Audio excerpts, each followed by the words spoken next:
Hey guys, what's going on? Welcome back to another video here at MT Paradise. So this is going to be a real quick, kind of like a little mini tutorial. A lot of people might already know how to do this, but if you don't, that's probably why you're here. But I'm pretty much replacing the shocks, or like the struts, or shock absorber. Looks like a lot of different names for them.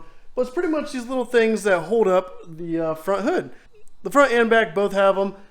They pretty much go on exactly the same way. And as far as like almost every car I've seen, they're all the exact same when it comes to kind of how they work and how to replace them. Alright, so first off, I'm pretty much going to show you exactly how to pretty much replace these. So as you see, there's like a little metal kind of like band that goes around it a little bit. Let's see if I can get that to focus on there.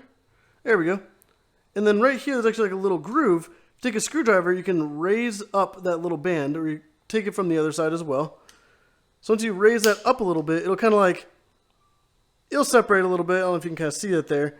But what it does is whenever it raises up, it opens up on this side, allowing it to be able to hook on to the ball joint, which is right there.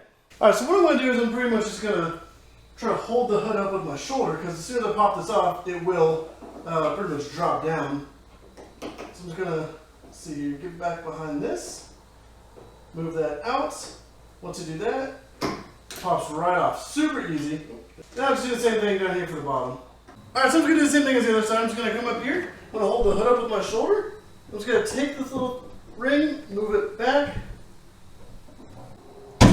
pop that right off, come down, unhook the bottom, move that out, comes right off. And then just like the other side, to get the new one on, all I have to do is just take it, just pushes right on there, and just pushes on right there. So just like that, both shocks are replaced. It was super easy. It took like maybe 2-3 minutes with obviously filming and trying to move the camera around. So yeah, super quick, easy job. You can do it for the front, back. Every car, as far as I've seen, is exactly the same way. You just take a screwdriver, get right underneath that little metal ring, and just lift it up, pull it right off. Something that's super quick and easy, and I actually got them on Amazon. So if you guys want to get any like new shocks for your cars, it's something that's pretty cheap. Like I said, it's quick and easy to do, and it makes a big difference. But if you guys like this video, definitely go down, hit the like button down below. If you want to see more videos like this, or just other videos featuring my Porsche Cayman S, definitely hit that subscribe button. But as always, thank you for watching.